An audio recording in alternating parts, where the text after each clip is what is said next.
ಇದು ಸುಮಾರು 800 ವರ್ಷಗಳ ಇತಿಹಾಸ ಇರುವಂಥದ್ದು ಅಂತ ನಮ್ಗೆ ತಿಳಿದ ಮಟ್ಟಿಗೆ.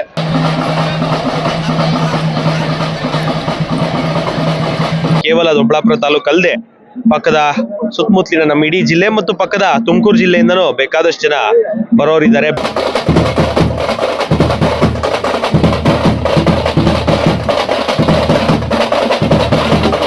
ಬೇಟೆ ರಂಗನಾಥ ಸ್ವಾಮಿ ಜಾತ್ರೆ ಪ್ರಯುಕ್ತ ಸಾವಿರಾರು ಜನ ಸೇರ್ತಾರೆ. ಬಹಳ ಭಕ್ತಿ ಭಾವದಿಂದ ದೈವವನ್ನು ಪೂಜೆ ಮಾಡ್ತಾರೆ ಮತ್ತು ಧಾರ್ಮಿಕವಾಗಿ ಆಚರಣೆ ಮಾಡ್ತಾರೆ.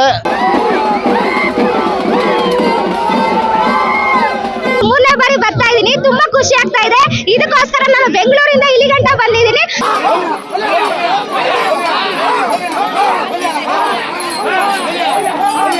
ಇದು ಕಾಲದಿಂದನೂ ಇತಿಹಾಸದಲ್ಲೇ ಪ್ರಸಿದ್ಧವಾಗಿ ಬಂದೈತೆ. ಈ ವರ್ಷ ಒಂದು ವೀರಗಲ್ಲು ಸಿಕ್ಕಿದೆ ನಮಗೆ. ಅದೊಂದು ನಮಗೆ ಇತಿಹಾಸ ಸೃಷ್ಟಿ ಆಗಿದೆ ಮತ್ತು ಇದಕ್ಕೆ ಒಂದು ಪ್ರೂಫ್ ಎವಿಡೆನ್ಸ್ ಸಿಕ್ಕಿದೆ ಎಂಬುದು ನಮಗೆ ಈ ವರ್ಷ ಗೊತ್ತಾಗಿದೆ. ನಮಸ್ಕಾರ ವೀಕ್ಷಕರೇ, ನೂರಾರು ವರ್ಷಗಳ ಇತಿಹಾಸವಿರುವಂತಹ ವರಪ್ರದ ಬೇಟೆ ರಂಗನಾಥ ಸ್ವಾಮಿಯ ಜಾತ್ರಾ ಮಹೋತ್ಸವ ಸಾವಿರಾರು ಭಕ್ತಾದಿಗಳ ಸಮ್ಮುಖದಲ್ಲಿ ವಿಜೃಂಭಣೆಯಿಂದ ನಡೆದಿದೆ.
ಈ ಬಾರಿ ಶಾಸ್ತ್ರೋಕ್ತವಾಗಿ ಏನಾಗಬೇಕು, ನೀಟಾಗಿ ಬೇಟೆ ರಂಗನಾಥ ಸ್ವಾಮಿ ಜಾತ್ರೆಯ ಒಂದು ಉತ್ಸವ ಮೂರ್ತಿನ ತರುವಂತ ಪ್ರಕ್ರಿಯೆ ಈಗಾಗಲೇ ಚಾಲನೆ ಆಗಿದೆ. ಮಹಾಮಂಗಳಾರತಿಗೆ ಎಲ್ಲರೂ ಭಾಗವಹಿಸಿದ್ದಾರೆ. ಸುತ್ತಮುತ್ತಲಿನ ಕೇವಲ ದೊಡ್ಡಬಳ್ಳಾಪುರ ತಾಲೂಕು ಅಲ್ಲದೆ ಪಕ್ಕದ ಸುತ್ತಮುತ್ತಲಿನ ನಮ್ಮ ಇಡೀ ಜಿಲ್ಲೆ ಮತ್ತು ಪಕ್ಕದ ತುಮಕೂರು ಜಿಲ್ಲೆಯಿಂದನೂ ಬೇಕಾದಷ್ಟು ಜನ ಬರೋರಿದ್ದಾರೆ. ಬೆಂಗಳೂರಿಂದ, ತುಮಕೂರಿಂದ, ಸುತ್ತಮುತ್ತಲು ಎಲ್ಲರೂ ಬರೋರಿದ್ದಾರೆ.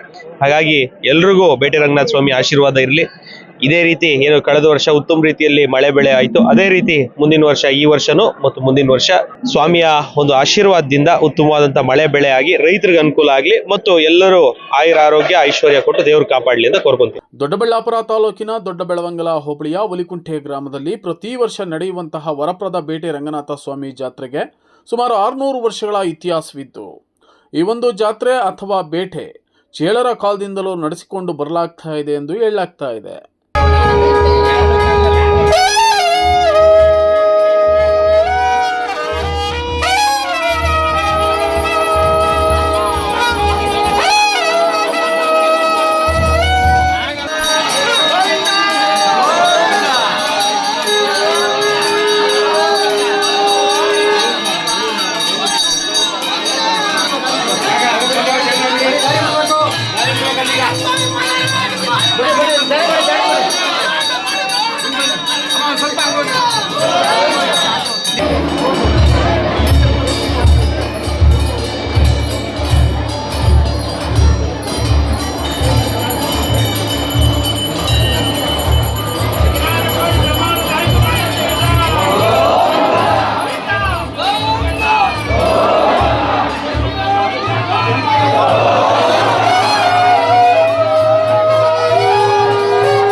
ಗ್ರಾಮಾಂತರ ದೊಡ್ಡಬಳ್ಳಾಪುರ ತಾಲೂಕು ಒಲಿಕುಂಟೆ ಗ್ರಾಮದಲ್ಲಿ ಡಿಸೆಂಬರ್ ಪ್ರತಿ ಕೊನೆ ಗುರುವಾರದಂದು ಒಂದು ಜಾತ್ರಾ ಮಹೋತ್ಸವ ಕಾರ್ಯಕ್ರಮ ನಡೆಯುತ್ತೆ. ಇದು ಬೇಟೆ ರಂಗನಾಥ ಸ್ವಾಮಿ ದೇವಸ್ಥಾನ. ಇದು ಅದ್ದೂರಿಯಾಗಿ ಇಡೀ ಒಂದು ಗ್ರಾಮಕ್ಕೆ ಒಂದು ಹೆಸರುವಾಸಿಯಾಗಿರುವಂಥದ್ದು, ಒಂದು ಪ್ರಸಿದ್ಧಿಯಾಗಿರುವಂಥದ್ದು. ಈ ವರ್ಷ ಒಂದು ವೀರಗಲ್ಲು ಸಿಕ್ಕಿದೆ ನಮಗೆ. ಅದೊಂದು ನಮಗೆ ಇತಿಹಾಸ ಸೃಷ್ಟಿ ಆಗಿದೆ, ಮತ್ತೆ ಇದಕ್ಕೆ ಒಂದು ಪ್ರೂಫ್ ಎವಿಡೆನ್ಸ್ ಸಿಕ್ಕಿದೆ ಎಂಬುದು ನಮಗೆ ಈ ವರ್ಷ ಗೊತ್ತಾಗಿದೆ. ಒಂದು ಹುಲಿ ಬೇಟೆ ಗಲ್ಲು ಸಿಕ್ಕಿರೋದ್ರಿಂದ, ಇದೇ ಊರಿನಲ್ಲಿ ಸಿಕ್ಕಿರೋದ್ರಿಂದ ಈಗಾಗಲೇ ಎಲ್ಲ ಕಡೆ ಪ್ರಸಿದ್ಧಿ ಆಗಿದೆ. ಒಂದು ವೀರ್ಗಲ್ ಸಿಕ್ಕಿದೆಯಲ್ಲ, ಹೌದು. ವೀರ್ಗಲ್ ಮೇಲೆ ಏನಾದ್ರೂ ಹೆಸರಿದೆಯಾ? ಹೆಸರಿಲ್ಲ, ಇಲ್ಲ ಸರ್, ಹೆಸರಿಲ್ಲ. ಬಟ್ ಹುಲಿಯನ್ನು ಬೇಟೆಯಾಡುವಂತಹ ಒಂದು ದೃಶ್ಯ ನಮಗೆ ಕಾಣ್ತಾ ಇದೆ, ಆ ಚಿತ್ರ. ಹೌದು. ಯಾವಾಗ ಸಿಕ್ಕಿದ್ದು? ಮೊನ್ನೆ ನಮಗೆ ರೀಸೆಂಟ್ ಆಗಿ ಸಿಕ್ಕಿರುವಂತದ್ದು, ಒಂದು 15-20 ದಿನದಲ್ಲ ಸಿಕ್ಕಿದೆ. ಹಾಗಾದ್ರೆ ಅದಕ್ಕೆ ತುಂಬಾ ವರ್ಷಗಳ ಇತಿಹಾಸ ಇದೆ. ಹೌದೌದು ಇದೆ. ಶತಮಾನಗಳ ಹೌದೌದು ಇತಿಹಾಸ ಇದೆ ಅಂತ ಹೇಳ್ತಾರೆ. ಹೌದೌದು ಸಿಕ್ಕಿದೆ. ಓಕೆ, ಏನ್ ಹೇಳೋದಕ್ಕೆ ಇಷ್ಟಪಡ್ತೀರಿ? ಎಷ್ಟು ಗ್ರಾಮದ ಜನ ಈ ಒಂದು ಜಾತ್ರಾ ಅಂದ್ರೆ ಬೇಟೆಗೆ ಇರ್ತಾರೆ ಅಂತ? ಸುಮಾರು ಹಿಂದೆ ನಮ್ಮ ನಾಡು ಜನ ಹೇಳ್ತಿದ್ರು ಅಂತಂದ್ರೆ ಸುಮಾರು 36 ಹಳ್ಳಿಗಳಿಂದ ಬೇಟೆ ಬರ್ತಾ ಇತ್ತು. ಸೊ ಹೀಗಾಗಿ ಪ್ರಾಣಿ ದಯಾ ಸಿಂಗ್ನವರು ಕಾಡು ಪ್ರಾಣಿಗಳನ್ನ ಬೇಟೆ ಆಡಬಾರದು ಅನ್ನೋ ಉದ್ದೇಶದಿಂದ ಕಾಡು ಪ್ರಾಣಿಗಳನ್ನ ಬೇಟೆ ಆಡೋದಿಲ್ಲ. ಎಲ್ಲರೂ ಒಂದು ಸಂತೋಷವಾಗಿ ಎಲ್ಲ ಕೊಡಲಿಗಳನ್ನು, ಕತ್ತಿಗಳನ್ನು ಹಾಗೂ ಬರ್ಜಿಗಳನ್ನು ಇವನ್ನೆಲ್ಲ ಎತ್ಕೊಂಡು ಹೋಗಿ ಆಯುಧಗಳನ್ನು, ಹೌದು, ಸಾಂಕೇತಿಕವಾಗಿ ನಾವೊಂದು ಬೇಟೆಯನ್ನು ಮಾಡ್ತಾ ಇದ್ದೀವಿ.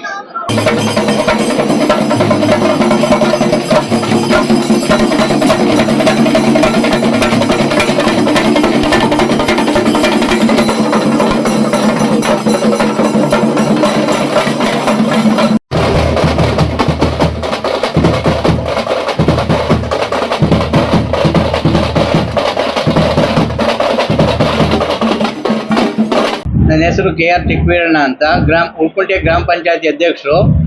ಇದು ಉಳ್ಕುಂಟೆಯಲ್ಲಿ ಬೇಟೆ ರಂಗನಾಥ ಸ್ವಾಮಿ ಐತಿಹಾಸಿಕ ಮತ್ತು ಇತಿಹಾಸದ ಪ್ರಸಿದ್ಧವಾದ ಒಂದು ಬೇಟೆ ದೇವಸ್ಥಾನ. ಇದು ಕಾಲದಿಂದನೂ ಇತಿಹಾಸದಲ್ಲೇ ಪ್ರಸಿದ್ಧವಾಗಿ ಬಂದೈತೆ.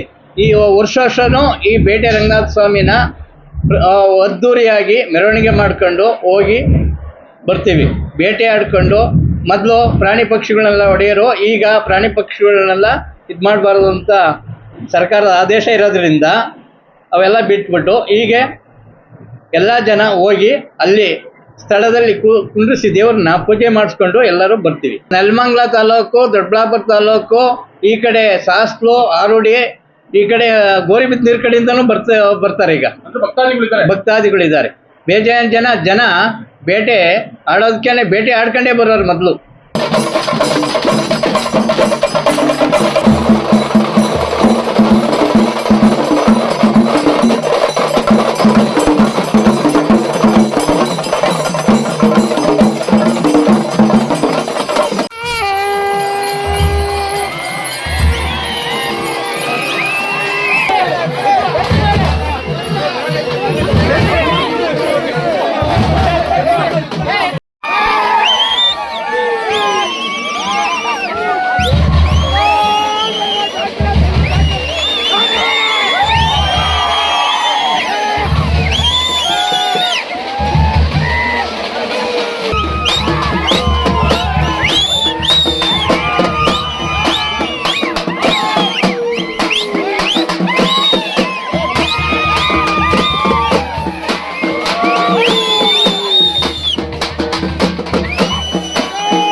ಪ್ರತಿ ವರ್ಷ ಡಿಸೆಂಬರ್ ತಿಂಗಳ ಕೊನೆಯ ವಾರದಂದು ಹುಲಿಕುಂಟೆ ಬೇಟೆ ರಂಗನಾಥ ಸ್ವಾಮಿ ಜಾತ್ರೆ ನಡೆಯುತ್ತಿದ್ದು, ಆ ಪ್ರದೇಶದ ಸುತ್ತಮುತ್ತಲ 16 ಹಳ್ಳಿಗಳ ಸಾವಿರಾರು ಸಾರ್ವಜನಿಕರಷ್ಟೇ ಅಲ್ಲದೆ ಬೇರೆ ಬೇರೆ ಪ್ರದೇಶಗಳಿಂದಲೂ ನೂರಾರು ಸಾರ್ವಜನಿಕರು ಈ ಒಂದು ಬೇಟೆಗೆ ಆಗಮಿಸುವ ಮೂಲಕ ಈ ಒಂದು ಬೇಟೆಯನ್ನು ಹಬ್ಬದ ರೀತಿಯಲ್ಲಿ ಆಚರಣೆ ಮಾಡ್ತಾರೆ.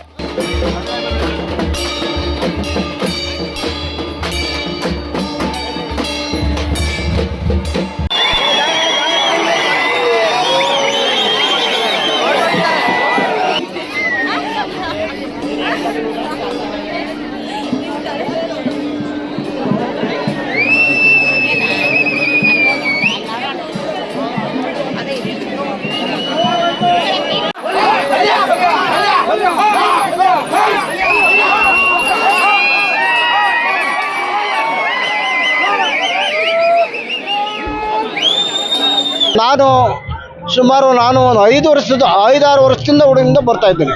ಅಷ್ಟೇನಾ? ನಿಮ್ಗೆ 70 ವರ್ಷ? 70 ವರ್ಷ, 65 ವರ್ಷದಿಂದ ಬರ್ತಾ ಇದ್ದೀನಿ. ಮತ್ತೆ 5-6 ವರ್ಷದಿಂದ ಅಂತ 5-6 ವರ್ಷ, ನಾನು 5-6 ವರ್ಷದ ಹುಡುಗ ಇದ್ದಾಗ, ನೀವು ಹುಡುಗರಾಗಿದ್ದ ನಾನು ಹುಡುಗನಾಗಿದ್ದಾಗ 5 ವರ್ಷದ ಮಗು, ಹುಡುಗ ಆಗಿದ್ದಾಗ, ಬಾಲಕನಾಗಿದ್ದಾಗ ನಾನು ಬರ್ತಿದ್ದೆ, ಈ ಜಾತ್ರೆಯನ್ನೆಲ್ಲ ನೋಡ್ತಿದ್ದೆ. ಮೊದಲು ಬಹಳ ಸಂತೋಷದಿಂದ ಜನ ಬರ್ತಿದ್ರು, ಬಹಳ ಖುಷಿಯಿಂದ ಇರ್ತಿದ್ರು. ಈಗ ಅದೇ ಖುಷಿ ಇದ್ರೂ ವ್ಯಾಪಾರೀಕರಣ ಆಗಿದೆ, ಭಕ್ತಿ ಭಾವಗಳು ಎಲ್ಲ ವ್ಯಾಪಾರೀಕರಣ ಆಗಿದೆ. ಜನಗಳು ಏನಕ್ಕೆ ಇಷ್ಟಪಡ್ತಾರೆ ಅಂದರೆ, ಈ ವ್ಯಾಪಾರದಲ್ಲಿ ಏನೇನು ಸಾಮಾನು ಸಿಗ್ತದೆ ಆ ಕಡೆ ಗಮನ ಕೊಡ್ತಾರೆ. ದೇವರು, ಭಕ್ತಿ ಭಾವ, ತಂದೆ ತಾಯಿ ಅನ್ನೋ ಭೇದ ಭಾವಗಳು ಇದೆ. ನೀವು ಚಿಕ್ಕ ವಯಸ್ಸಿಂದ ಬರ್ತೀವಿ ಅಂತ ಬರ್ತಿದ್ದೀವಿ. ಆಗಿನ ಪೇಟೆಗೂ ಈಗಿನ ಪೇಟೆಗೂ ವ್ಯತ್ಯಾಸ ಏನು? ಆಗಿನ ಬೇಟೆ ಅಂದ್ರೆ ಬೇಟೆನೆ ಪ್ರಾಣಿಗಳನ್ನ ಹೊಡ್ಕೊಂಡು ಬರೋರು. ಅವಾಗ ಸರ್ಕಾರದ ಕಾನೂನಿನಲ್ಲಿ ಏನು ನಿಯಮಾವಳಿ ಇರಲಿಲ್ಲ. ಈಗ ಸರ್ಕಾರದ ಕಾನೂನಿನಲ್ಲಿ ವೈಲ್ಡ್ ಲೈಫ್ ಇದರಲ್ಲಿ ವನ್ಯಪ್ರಾಣಿ ಇದರಲ್ಲಿ ಅದನ್ನ ಇದು ಮಾಡಿದ್ದಾರೆ, ಬ್ಯಾನ್ ಮಾಡಿದ್ದಾರೆ. ಅದರಿಂದ ಪ್ರಾಣಿಗಳು ತರ್ತಾ ಇಲ್ಲ. ಅಂತ ವಿಶಿಷ್ಟ ಪುರಾತನ ಕಾಲದಲ್ಲಿ ಇರ್ತಕ್ಕಂಥ ಆಯುಧಗಳನ್ನೆಲ್ಲ ತರ್ತಿದ್ರು. ಆ ಆಯುಧಗಳೆಲ್ಲ ಈಗ ಕಣ್ಮರೆ ಆಗಿವೆ. ಒಟ್ಟಿಗೆ ಸಾಂಕೇತಿಕವಾಗಿ ಜಾತ್ರೆ ನಡೆಯುತ್ತೆ. ಜಾತ್ರೆ ಶಾಂತಿಯುತವಾಗಿ ನಡೀತದೆ. ಆದ್ರೆ ಯಾವುದೇ ಕಾರಣಕ್ಕೂ ಪ್ರಾಣಿಗಳ ಬಲಿ ಆಗಲ್ಲ. ಪ್ರಾಣಿಗಳ ಬಲಿ ಖಂಡಿತ ಆಗ್ತಾ ಇಲ್ಲ. ಪ್ರಾಣಿಗಳ ವಧೆ ಆಗಲ್ಲ. ಪ್ರಾಣಿಗಳ ವಧೆ ಈಗ ಆಗ್ತಾ ಇಲ್ಲ. ನಾವು ಕಣ್ಣಾರೆ ನೋಡ್ತಾ ಇದೀವಿ. ಈಗ ಸುಮಾರು ಒಂದು 15-20 ವರ್ಷದಿಂದ ಪ್ರಾಣಿಗಳು ವಧೆ ಆಗ್ತಾ ಇಲ್ಲ. ಇದು ಒಳ್ಳೆ ಸಂದೇಶ ತಾನೆ. ಇದು ಒಳ್ಳೆ ಸಂದೇಶನೇ. ಪ್ರಾಣಿಗಳು ಎಲ್ಲೋ ಅಲ್ಲೊಂದು ಬದುಕಿರ್ತಿದ್ದೋ, ಈಗ ಪ್ರಾಣಿಗಳೇ ನಿರ್ಮೂಲ ಆಗಿದ್ದ ಸ್ಥಿತಿ ಬಂದಿದೆ. ಅಂಥದ್ರಲ್ಲಿ ಕಾನೂನು ಕಟ್ಟಳೆ ನಿರ್ಮೂಲ ಆಗುವಂಥ ಸಂದರ್ಭದಲ್ಲಿ ಬಂದಿದೆ. ಮೊದಲೇ ಬಂದಿದ್ರೆ ಪ್ರಾಣಿಗಳು ಉಳ್ಕೊಂತಿದ್ವೋ ಏನೋ ಅನ್ನೋ ಒಂದು ನಾವು ಮನಗಾಣಬಹುದು.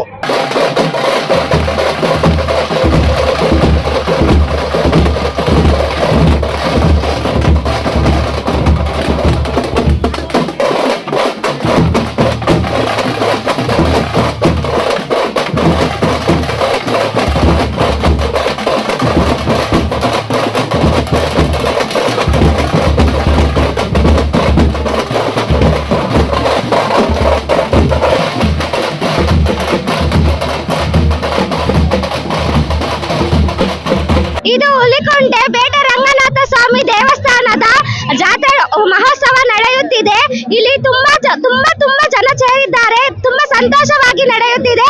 ನನಗಂತೂ ತುಂಬಾ ಖುಷಿಯಾಗಿದೆ. ಇಲ್ಲಿನ ಜನಜಂಗುಳಿ ನೋಡಿ ನನಗಂತೂ ತುಂಬಾ ಆನಂದಕರವಾಗಿದೆ. ಇದು 3rd ಟೈಮ್ ಬರ್ತಾ ಇರೋದು. ನಾನು 3ನೇ ಬಾರಿ ಬರ್ತಾ ಇದ್ದೀನಿ. ತುಂಬಾ ಖುಷಿ ಆಗ್ತಾ ಇದೆ.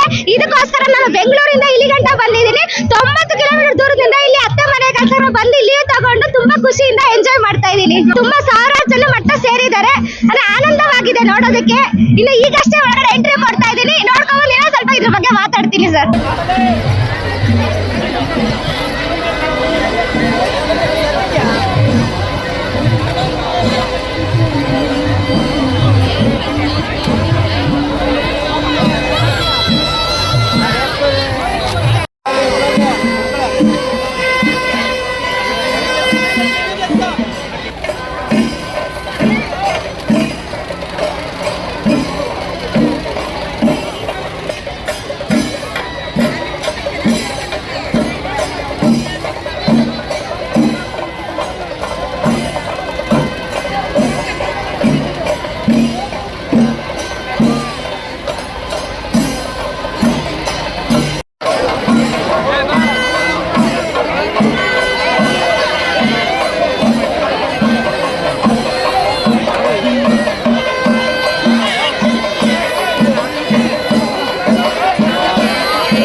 ಇದು ವರಪ್ರದ ಬೇಟೆ ರಂಗನಾಥ ಸ್ವಾಮಿ ಜಾತ್ರೆ ಅಂತೇಳಿ ಉಲ್ಕುಂಟೆ ದೇವಸ್ಥಾನ, ರಂಗನಾಥ ಸ್ವಾಮಿ ದೇವಸ್ಥಾನ ಇದೆ.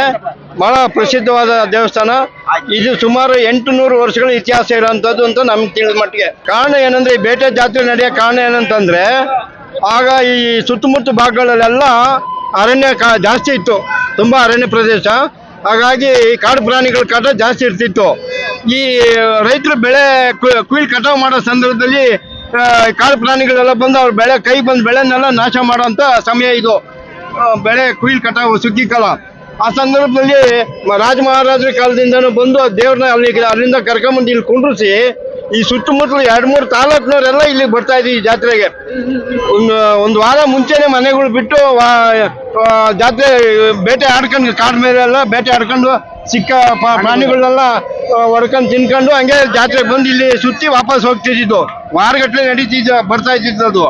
ಇತ್ತೀಚಿನ ದಿನಗಳಲ್ಲಿ ಪ್ರಾಣಿ ದಯಾ ಸಂಘದವರು ಮತ್ತೆ ಫಾರೆಸ್ಟ್ನವರೆಲ್ಲ ಸೇರ್ಕೊಂಡು ಪ್ರಾಣಿಗಳು ಬೇಟೆ ಆಡಬಾರ್ದು, ಪ್ರಾಣಿಗಳ ಸಂತತಿ ಕಡಿಮೆ ಆಯಿತು ಅಂತೇಳಿ ಬೇಟೆ ಆಡೋದು ನಿಲ್ಲಿಸಿದ್ದಾರೆ. ಅದರಿಂದ ಬರೀ ಅವತ್ತಿನ ಏನು ನಡ್ಕೊಂಬಂದಿದೆ ಪ್ರತಿಥಿ ನಡೆಸಬೇಕು ಅಂತೇಳಿ ಊರಿನವರು ಜಾತ್ರೆ ಉತ್ಸವ ಮಾಡ್ತಾ ಇದ್ದೀವಿ. ಈ ಬರೀ ದೊಣ್ಣೆಗಳು ತಗೊಂಬಂದು ಮಾಮೂಲಿ ಇದನ್ನ ಜಾತ್ರೆ ಸುತ್ತಾಡ್ಕೊಂಡು ದೇವ್ರ ಪೂಜೆ ಮಾಡಿಸ್ಕೊಂಡು ಹೋಗುವಂತ ಪ್ರತೀತಿ ಬೇಟೆಗಾರರದು. ನಾವು 30-40 ವರ್ಷದಿಂದ ಹಿಂದೆಯಿಂದ ನೋಡ್ತಾ ಇದೀವಿ. ಚಿಕ್ಕ ಹುಡುಗರಿಂದನೂ ವಹಿಸ್ಕೊಂಡು ನೆಡ್ಸ್ಕೊಂಡ್ ಬರ್ತಾ ಇದೀವಿ. ಹಿಂದೆ ಬರೀ ಹಳೆ ಹಳೆ ದೇವಸ್ಥಾನ ಇತ್ತು. ಮಣ್ಣೆಲ್ಲ ಊರಿನವರೆಲ್ಲ ಮಣ್ಣು ಹೊತ್ತಾಕಿ ಪೌಳಿ ಬೆಳೆದು ಜಾತ್ರೆ ಮಾಡಿದಂತ ಇತಿಹಾಸ. ಈಗ ಹೊಸದಾಗಿ ಕಮಿಟಿಯವರೆಲ್ಲ ಸೇರ್ಕೊಂಡು ನಮ್ಮ ಅಧ್ಯಕ್ಷರು ಸೋಮಶೇಖರ್ ಅಂತೇಳಿ ಇವರು ಎದ್ಕೊಂಡ ಮೇಲೆ ದೇವಸ್ಥಾನ ಕೆಳಗೆ ಹೊಸ ದೇವಸ್ಥಾನ ಜೀರ್ಣೋದ್ಧಾರ ಮಾಡಿ ಎಲ್ಲ ಮಾಡಿದ್ದಾರೆ. ಈಗ ಜಾತ್ರೆ ಚೆನ್ನಾಗಿ ನಡ್ಕೊಂಡು ಹೋಗ್ತದೆ.